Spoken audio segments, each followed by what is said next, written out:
The globalization of fashion. Walk down any shopping street in a big city and you will see big names such as Zara, H&M, Gap or Nike. A dress bought from one of these stores will be exactly the same as in another store halfway around the world.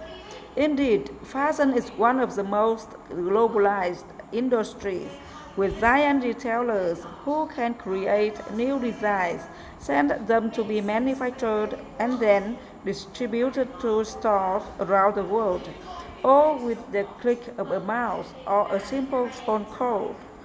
For consumers in developed countries, globalization means an abundance of choice. This is era of fast fashion, where designs can go from the design board to factories to stores in 2 weeks. It is also fast in the sense that it takes less time for trends to come and go. Historically, the price of clothes has never been lower, and this combined with the ever-changing stock encourages people to follow the latest fashions and change their wardrobe more frequently. However, the speed and low price of fashion can come at a cost. For consumers, it may result in poor quality fabrics and badly made clothes that fall apart from being worn several times.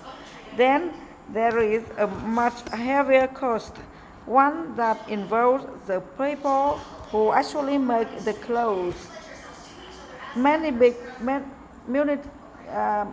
multinational companies do not manufacture their own goods but sign contracts with manufacturers to produce them. These manufacturers then source and engage factories in developing countries for tasks like sewing and cutting. Because poverty is high, these factories can exploit the workers and pay them wages that as low as 23 cents an hour. A government investigation into factories manufacturing Zara clothes revealed that it cost Inditex, the company that owns Zara, about $1 14 cents to manufacture a pair of jeans, selling at $126. This $1 14 cents doesn't go straight to the worker who makes the clothes, but is divided among the parties involved in the entire production process.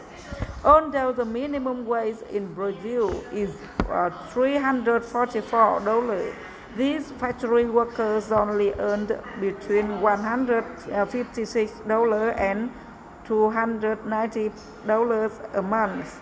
Ratano Bignami, who led the investigation, said they work 16 or even 18 hours a day. It's extremely exhausting work from Monday to Saturday, sometimes even Sunday, depending on demand. But supporters of this globalized labor process argued that retail companies are not the main culprit, since without them, many people in developing countries could be without a job.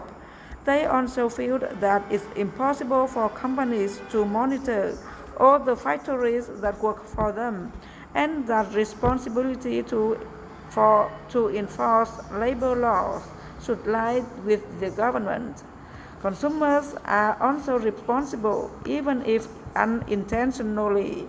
By choosing to buy cheaper clothes, they force brands to lower their prices to compete against each other, which in turn force manufacturers to drive wages down.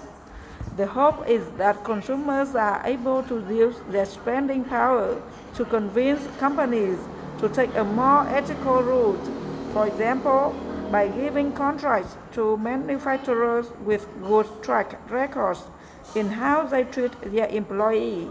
In the late 1990s, sports brand Nike came under pressure when campaigners exposed what went on in the factories making its products. This included child labor, unsafe working conditions, including exposure to dangerous chemicals, low pay, and very long working hours. On the negative publicity, including a long-running campaign to cutboy the brand, finally forced Nike to take action, for example, by conducting a regular factory inspection. Globalization is not necessarily a bad thing, but the many layers and processes involved in producing goods certainly encourage exploitation and have companies avoid responsibility for any wrongdoing.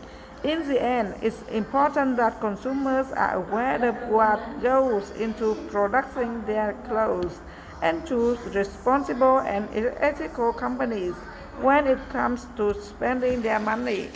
Thank you for listening.